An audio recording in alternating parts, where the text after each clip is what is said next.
Hey guys, I just wanted to do a quick video about game theory real quick. I know some students are trying to figure out, well, like, how do I know to do my hand like that or like that or like that? Well, that just looks confusing. So here we go. Let's make it simple. Okay, here's the deal. So with game theory, you have two people. You have a top player and a left player. On the left, right, you're going to be given some numbers in the box here. Okay, and if your person is on the left, your payoff or your profits or what you get. Your result, you're on the left, your numbers are on the left. Okay? If you're on top, then then your numbers, your results are going to be on top or they're going to be on the right. Okay? And if you're wondering, well, they're on top, why are they on the right? Well, if firm A is on the left, guess who this one is? On the right. So what we're trying to do here is basically you're going to go like this. You're going to go one, two, three, four. So what I mean by that is that with one, right? See how this one is this column right here? So what you're going to do is only looking at this column here, all right? You're giving firm A the two choices, okay? So you're trying to figure out what is better for firm A, whether it be strategy X, strategy Y, right? That's what you're trying to choose. Once you figure out what is better for firm A, okay, you're going to circle the result, right? Maybe this would be the most profits. Now you're going to move over to number two. So number two is this column here. So same idea. What is better for firm A? Okay. Now you're wondering, why am I not picking for B? Well, the reason you're not picking for B is because B is on the top here. And so when we block off the choice here, we are telling firm B that you are choosing Y, firm strategy Y. Notice that I don't see the X here. I only see Y. So we're telling firm B, you're choosing Y. And now what is better for firm A? Now that we made so then we have to look at what makes us more profits or what is the best situation. We're now going to be circling what is better for firm A. Let's say it's there. We're now going to be going over to 3. So now 3, we got to go horizontally. So now we are going to be focusing on firm B. Now you're wondering, well, why are we switching to firm B? Well, because we're blocking off here and we're trying to do 3 here, we're trying to figure out if firm A does strategy X, what is better for B. So that's what we're going to do here. We're going to figure out something better for firm B, and then we're finally going to switch over to the fourth one. So now you're going to be blocking off that, and if firm A chose strategy Y, what's better for B? Now remember, B is either on the top or they're on the right side. So let's put this thing in action, okay? So this little thing is called the prisoner's dilemma. So basically, you can either confess or remain silent. These are the numbers of years that you will be in prison. So obviously here, you would want to have less time in prison. So here we go. I'm going to try and put these numbers here. If this strategy works out for you, please let me know and we'll continue doing it this way. But here we go. So we're going to do the first one. So we're going to block off here. You're probably wondering, why are we not blocking off here or here? Well, because the first one is a vertical here, we need to block off the vertical there. So blocking it off here. Okay. Now, as you can see here, because we're blocking it off, we're basically saying if Jack confesses. So if Jack confesses, what does Diane do? Now, Diane, remember, is on the left. So her numbers are on the left. So what would be better for Diane? Well, should she want 10 years or 20 years in prison? I'm thinking 10. 10 would be better. So now that we made our choice, we can move our hand, and now we can go over and figure out what does they do for the second column. So what is better for Diane? Is it better to do 1 year in prison or 5? That would be 1. So now that we made our choice, we can move our hand. You can now go over to step 3. So we're going to be blocking off step 4. Remember, because 3 is on the horizontal, we need to block off the other horizontal. So here we go. Um, Diane is confessing, right? If you're wondering, well, why confess? Well, do you see remain silent? No, because your hand is blocking it. So if Diane confesses, what's better for Jack? Well, Jack can either do 10 years or 20 years. Obviously, 10 is better. So we made our choice.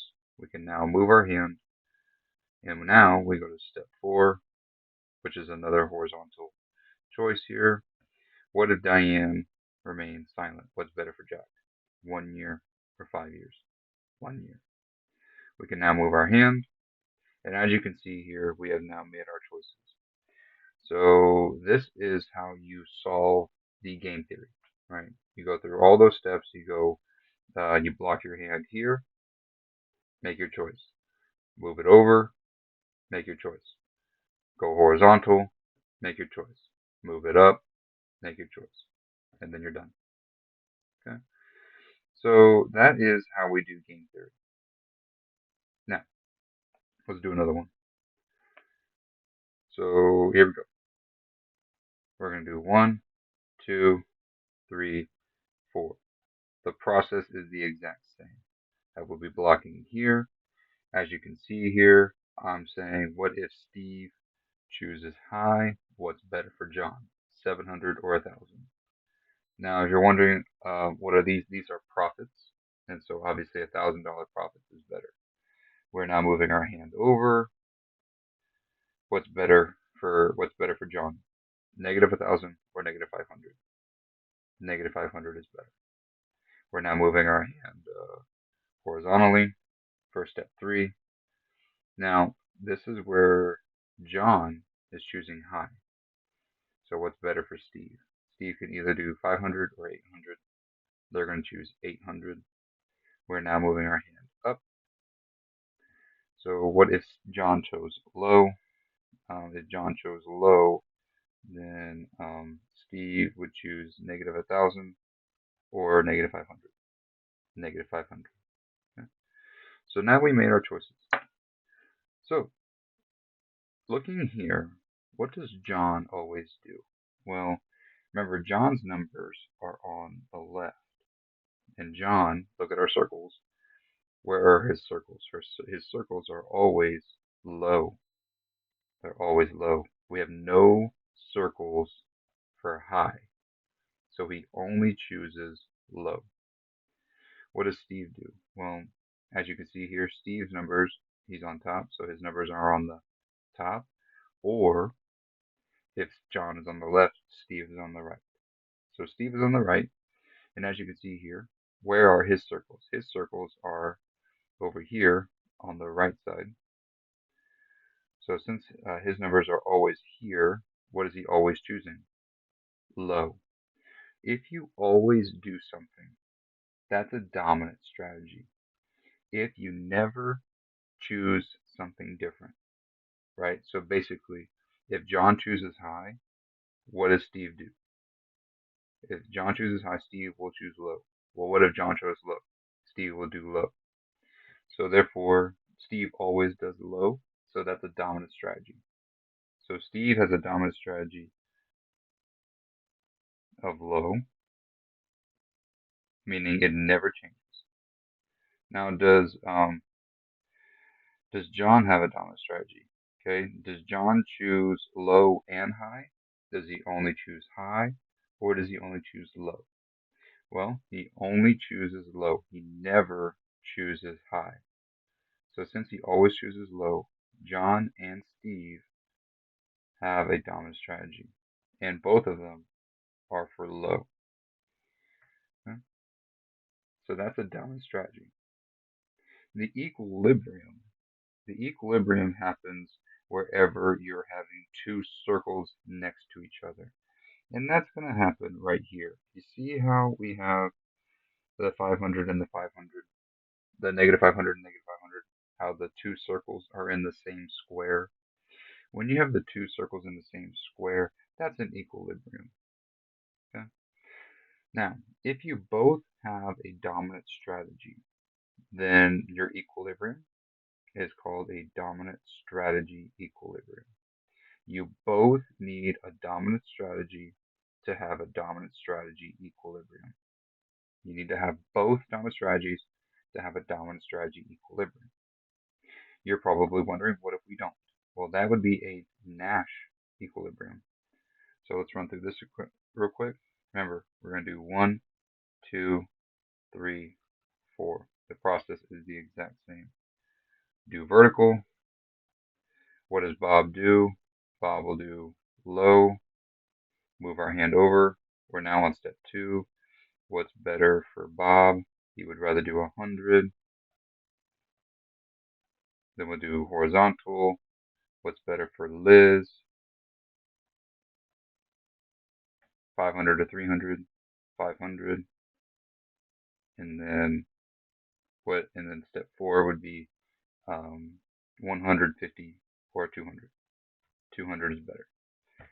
So as you can see here, does Bob have a dominant strategy? Well, does Bob ever choose high? No. He only chooses low. Okay, so Bob has a dominant strategy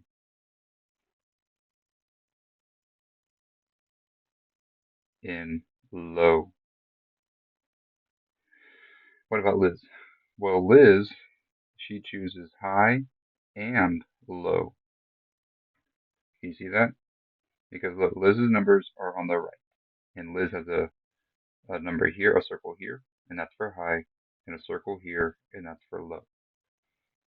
Okay. If you're wondering, well, that's why are we looking up here? Well, we're looking for Liz, and Liz is on the right, so we need to look at her choices, which are high and low. Okay. So, does Liz have a dominant strategy? No, Liz does not have a dominant strategy. Okay, because guess what? She does high and low. So then it becomes, well, what do they choose? Well, where does the market always go to? The market always goes to equilibrium. Where do you have an equilibrium at? Well, it's wherever you have two circles in the same box. So this is your equilibrium, which is called a Nash equilibrium. So your Nash equilibrium is going to be if Bob chooses low, Liz chooses low. If Liz chooses low, Bob chooses low. That's your Nash equilibrium. So that's how an equilibrium goes. All right, you have the two circles together in the same box. Okay. The next video I'm going to do is I'm going to talk a little bit more in depth about a FRQ that has to do with a game theory question. So be sure to check that out. Oh, actually, the last thing I wanted to mention is if you were to collude, if you are colluding, remember what that means. That means you're calling each other on the phone and you're saying, hey, let's both maximize our profits here. Let's both do something to where we can have the most profits. Okay? So looking at this chart here, where would Liz and Bob have the most profits? Well, Liz, the most profits she would have, right, is 150, 200, 300, or 500. Well, 500 would give her the most profits. What about Bob? The most profits he would get is 600, 100, 150, or 400, right? But because they're colluding, they're trying to do what's best for both of them. And what's best for both of them is going to be right there. Now you're wondering, well, why doesn't Bob choose 600? Well, remember, they're talking on the phone, and Bob and Liz are trying to figure out what's best for both of them. So um, at this point, they both have the most profits for both of them, right? If you still don't believe me, if you were to add up the profits here, it would be 900. If you were to add up the profits here, 600 and 150, that'd be 750. So they earn more profits if they both choose high. So if they were to collude, they would both choose high. Okay? So that's how the collusion works, is when you call them on the phone and you're like, hey, let's both do this. Let's both maximize profits. Let's both choose high. If you want another example, look at this one. Where do Bob and Steve make the most profits? Well, it's not here, right? Because look, if John says, hey, let's do low, Steve's like, no, because I'm going to make a negative 1,000. But if they both do high, this is where they make the most profits. So they would both choose high if they were to collude. So that's how collusion works, is where they call on the phone and they're trying to maximize profits. Now comes a situation where they want to cheat on the agreement. Why would you cheat on the agreement? Well, if you cheated on the agreement, John could make more profits if he went low, correct? So he would choose low. And because John chooses low, what does Steve do? Low. Okay? So that's how that works.